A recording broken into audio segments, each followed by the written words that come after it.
welcome to our lecture today. We're going to talk about the five levels of consciousness. This is an exciting class series. This is the really basic tool that Seth teaches that's foundational to everything else that he does in his life coaching business.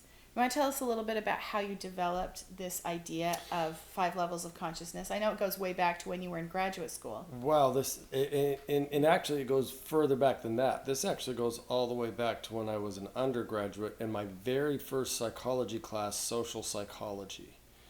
And in that class, we were talking a little bit about Freud and his idea of the id, the ego, and the superego.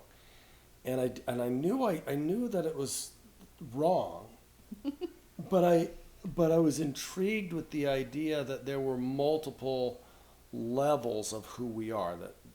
And so then I started to research, and actually the next thing that I researched was the Mayan culture has 7 levels of consciousness that they talk about. And then the more I studied it, the more I realized this is something that pretty much every culture in the world has some form of this idea that we have levels of who we are that make up who we are. You think it's because we just inherently have a perceptual understanding that there are deeper and more hidden parts of ourself, that there are parts that are more visible, and that there are parts that are more interior and harder to see, harder to understand. Yeah, even for ourselves. Yeah, I think so. And so when I was studying Freud, and then later I studied human development again in my undergraduate, and I learned about a bunch of other theorists, and most of them had some kind of a theory about human development having multiple layers and levels that we have to develop through. And so it was a very interesting idea back then. But then in graduate school is when I actually started to kind of weed out the levels that other people had that I didn't as I met. It didn't ring true to you. Yeah, and as I met with clients and I realized, okay, either that this isn't true or you didn't go far enough. So with Freud, it was he's only got 3, and I was like, there's more to it than just these 3. And with the 7 levels of the Mayans, I realized 2 of those levels are actually a part of 2 of the other levels, and so you just combine them, and it was like, okay, that makes sense. Okay. So you were kind of refining this as a sort of almost a philosophical idea about the way that humans work. Right. A psychological theory. And then when you started seeing clients, how did you begin teaching this to them? Or how did you start with just knowing it yourself or did you start by trying to teach people about it? No, yeah, this one I started knowing it myself. But I very quickly it started to teach because so often people would say, this is who I am. And I kept thinking, why are you defining your, and they would define themselves either by, hey, this is how I feel, so that's who I am, or this is what I think, so that's who I am. And so often people would define themselves in these very, very narrow ways. And so that's probably when I first started to teach people about the 5 levels of consciousness, because I wanted them to see that there was more to them than the narrow definition they were giving themselves. And oftentimes as their minds opened up to this idea that, hey, wait a minute, there's more to me than just what I'm feeling right now, or there's more to me than what my thoughts have been, then that was liberating to them, and it helped them to realize that they could change in ways they never recognized prior to that. Yeah, so this is a self-awareness tool, but it's foundational to your tools that are directive of change. Yeah, yes, and every tool, and this is one of the things that's really fascinating about the 5 levels of consciousness to me, is that regardless of what I'm talking with a client about, regardless of what we're discussing, it almost always comes back in one shape or another, one form or another, to the levels of consciousness. And I frequently will work with somebody for a year and a half, every week, and every week we will reference the levels of consciousness, because whatever it is they're working on, the levels of consciousness is applicable. So this is a really exciting class. We're very excited about giving you this information because, like Seth was just saying, it's applicable to everything else that he's going to teach and all of the positive changes you're going to make. So there are 5 levels.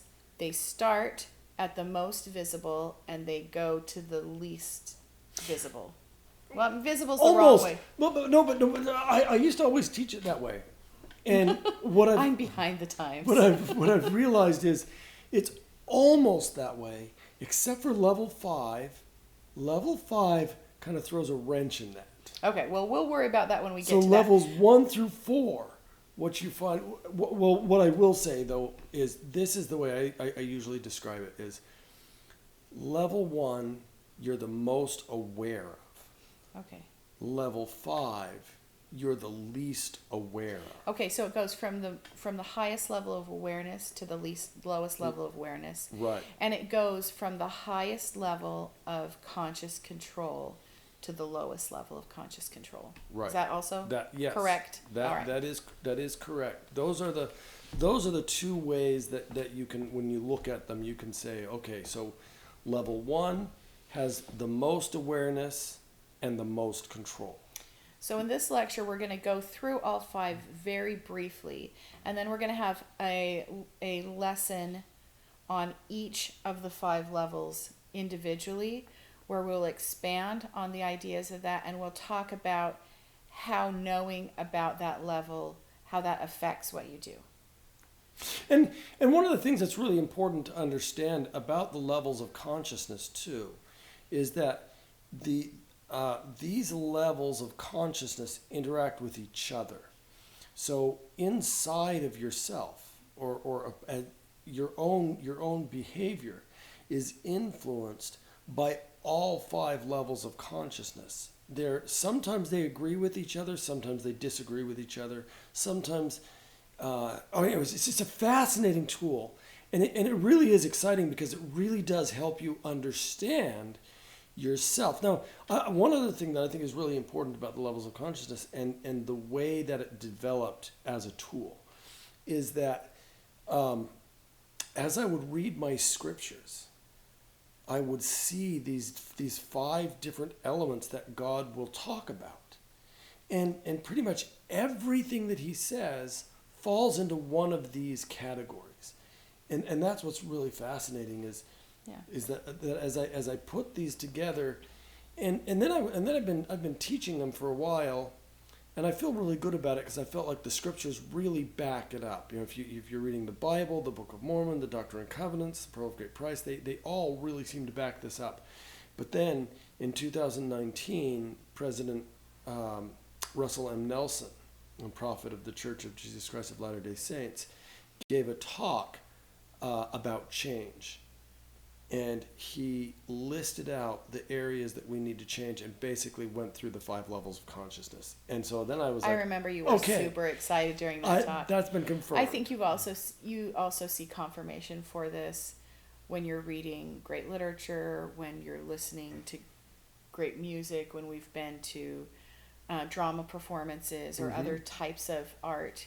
You really just see these everywhere. Oh, they are. And what's wonderful is you can really, I believe that understanding the levels of consciousness brings to you a couple of really important things. Probably the most important is it allows God to reveal things to you in a much more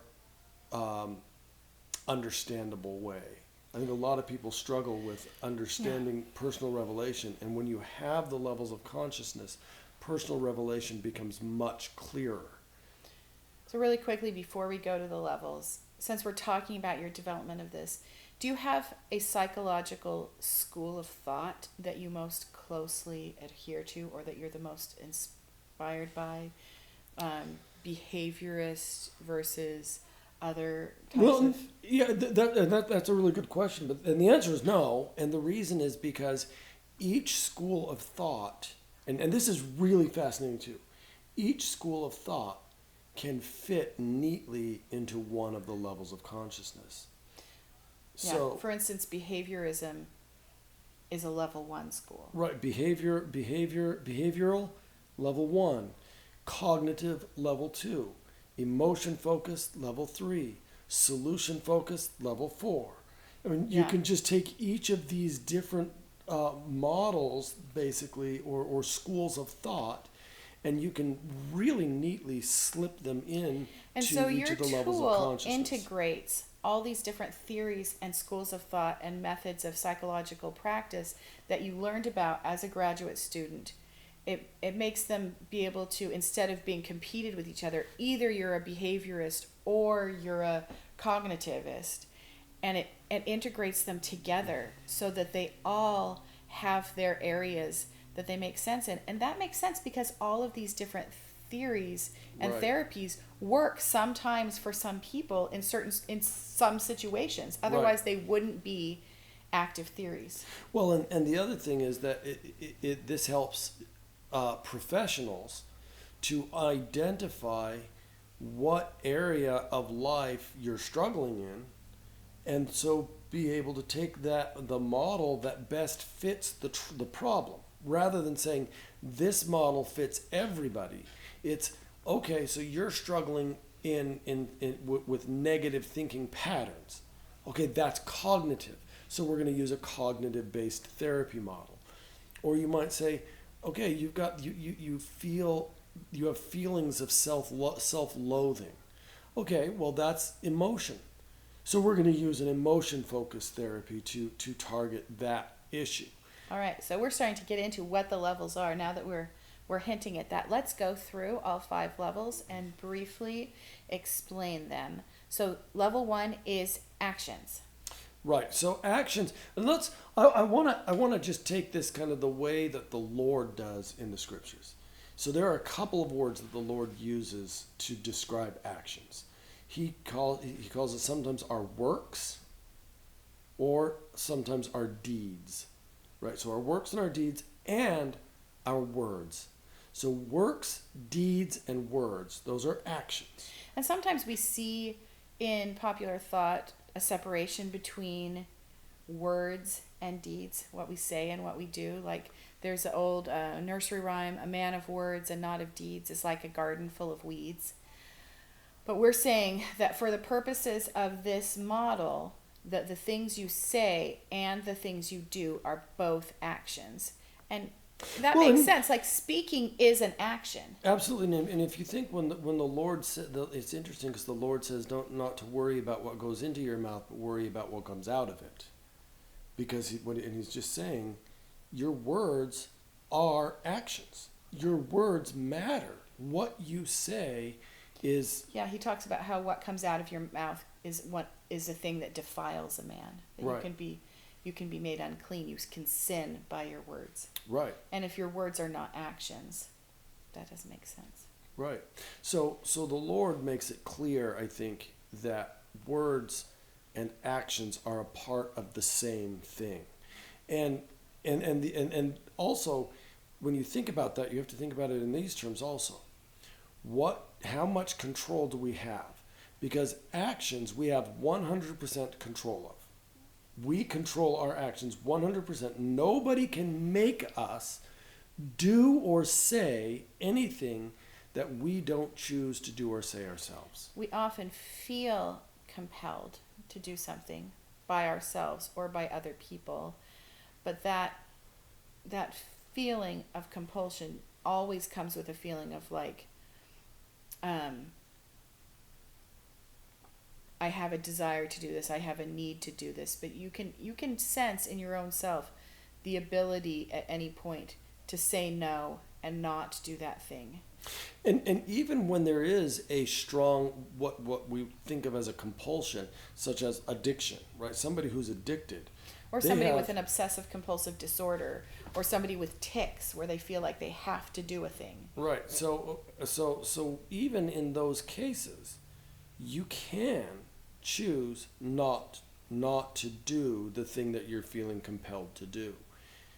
There are consequences. There's always consequences. Sometimes they're positive, sometimes they're negative, but there's always consequences And for the sometimes choices the consequences that we make. feel so unbearable that we feel like we're forced to make the choice Right. because we can't bear the consequence. Right, but we still made the choice, and that's what we have to understand. We have 100% control, and that's also how you can tell that words, what we say, is a part of our actions because we control what we say. Okay. So that's one of the really important things to know about actions. The second really important thing to know about them is that they are perceptible to the people around us. Right, so I usually tell people they're shared. We share our actions. And even if you don't want to share your actions, if you're doing something and somebody is in the vicinity and they're observant, they're going to see it and they're going to know. So, oftentimes people want to try to hide certain actions, but as long as you're doing the action, then it is observable. Now, that doesn't mean that people are observing every action that you take. Sometimes you're in a private place. Sometimes the people around you don't observe it for whatever reason, Right. because they're not paying attention to you every moment all the time. But it is. But it's observable. But That's your actions point. are observable. They're shared with other people. Okay, so level 2. Level 2 is thoughts. Mm-hmm. Level 2 are our thoughts. Pretty simple, actually. Level 2 is the probably the most simple of all of the levels in terms of trying to understand it. It's thoughts. And with level 2, you have to think about these same two things that we talked about with actions: control and sharing or observable. And so the first thing you have to recognize is you don't have the same control of your thoughts that you do of your actions.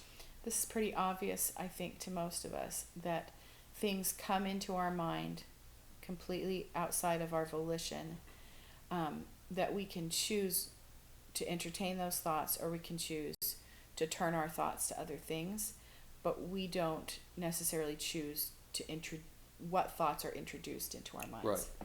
So that's the first thing. The second thing that this is so important, and this is something that we're really bad at, and that is we don't our thoughts are not observable.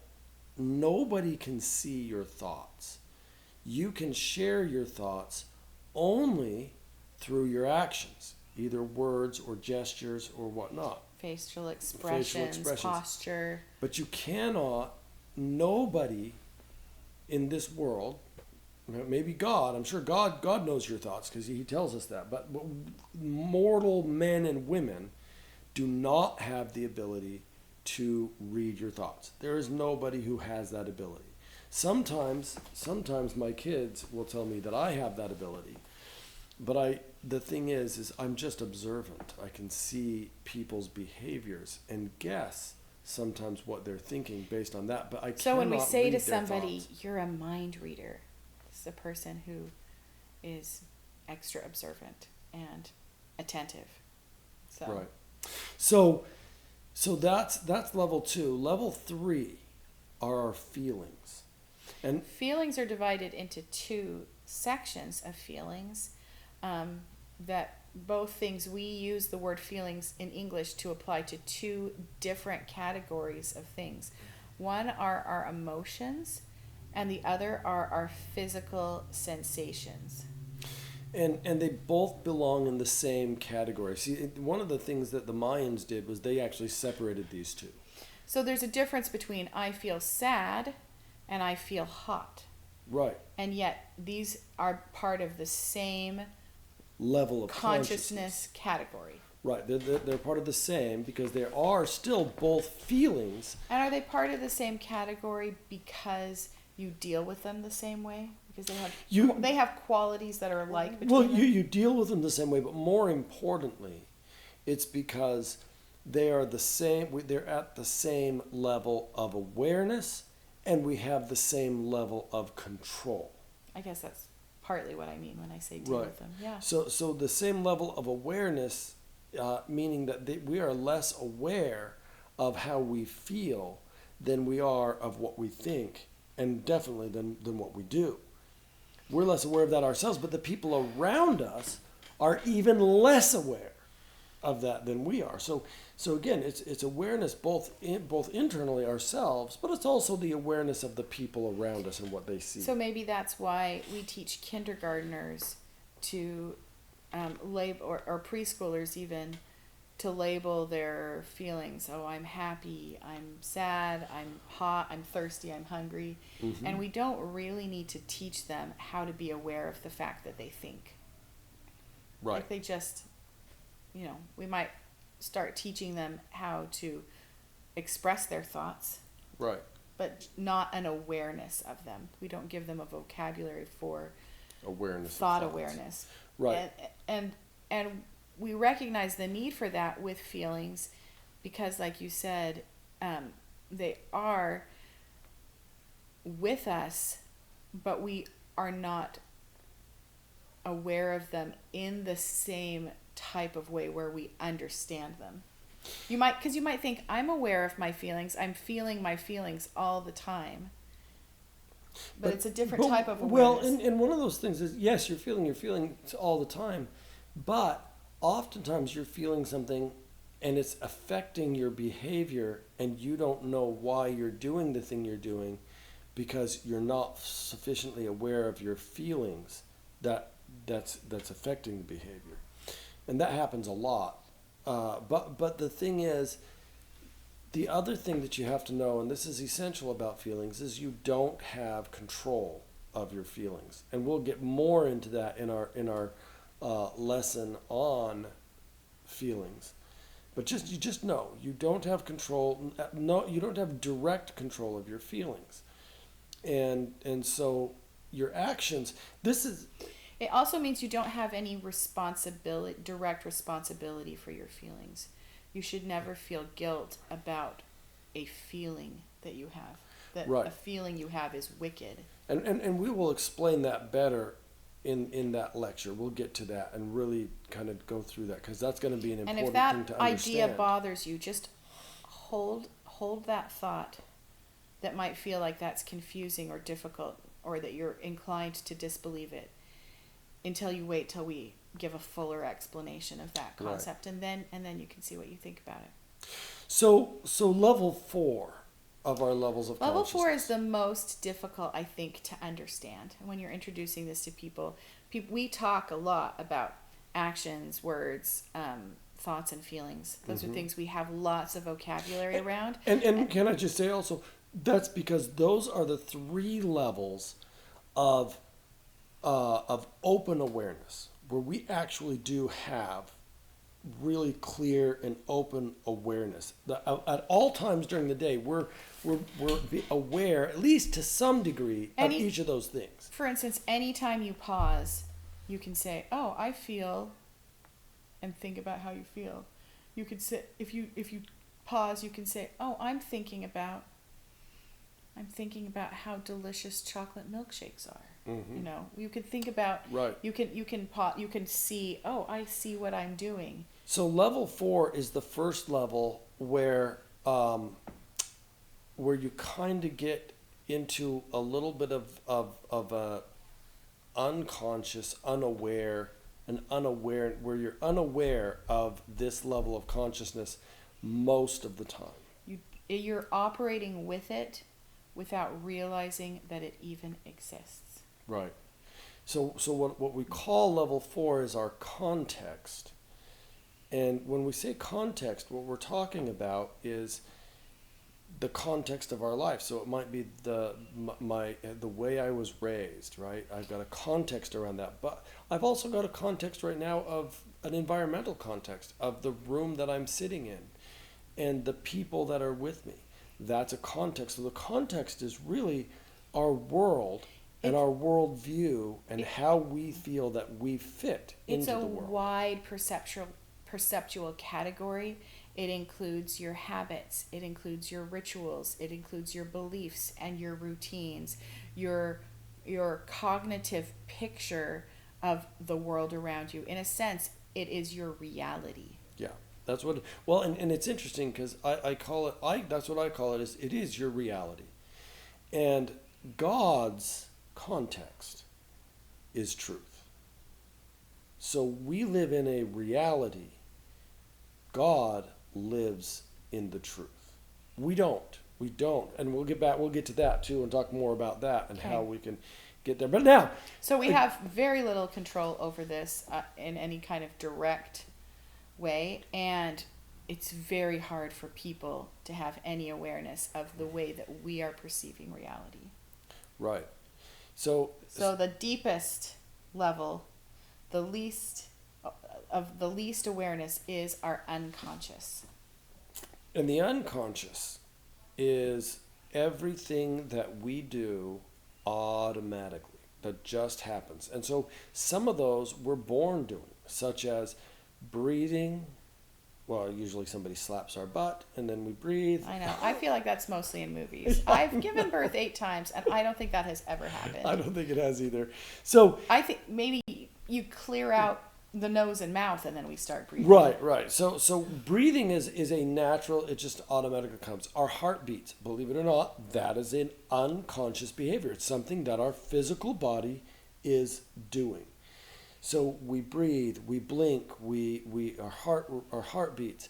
And then there are some unconscious behaviors that are learned, that we have to learn how to do. And once we learn them, they become unconscious, but while we're learning them, they are not. For instance, walking. You had to learn to walk. You weren't born being able to, but you don't have to consciously, when you walk, think about the process of how do I do this? How do I keep my balance? What leg do I move first? Right. Unless you've had an injury that you're recovering from and you have to learn how and then you relearn to do it again. Yeah. It has to become unconscious again. So walking, talking can be an unconscious behavior, not the words that we use, because remember, words are an action. But the physical act of talking. But the physical act of talking, most of us are not thinking about where we're placing our tongue, how our jaw is moving. As a very young child, when you're first learning to talk, you have to think about those things in order to get the sounds to come out of your mouth the right way. Skills that we've learned till they become automatic. Riding a bike is the most generic example. When we say it's just like riding a bike, we mean an action that has become unconscious. Right. It's reached so deep into our consciousness that we can't even really forget how to do it, and we do it without knowing how we do it. So the unconscious is the deepest level. It's level 5. It's the one that we really don't focus on at all. We just let it happen, and it doesn't really enter into our awareness at all. So these are the 5 levels of consciousness. So I'm just going to list them off one more time really quickly. It's actions, thoughts, feelings, context, and unconscious. All right, this is the end of our introduction. Do you have a homework assignment for people after they've learned the basics of these first 5 levels to help them get ready for learning about actions? So for a homework assignment, what I would like you to do is to sit down at some point, and I want you to write down some words that to you are associated with each of the levels of consciousness. So just think about the things we've talked about, and then write down some words that are associated with actions, some words that are associated with thoughts, some words that are associated with feelings, some words that are associated with your context or your reality, and some words that are associated with the unconscious behaviors that your body does autonomically. Yes. And you can do this word association exercise in any sort of format that you want that's comfortable to you. It can be lists, it can be word clouds, it can be however creatively you'd like to do that. All right, we'll talk to you next time.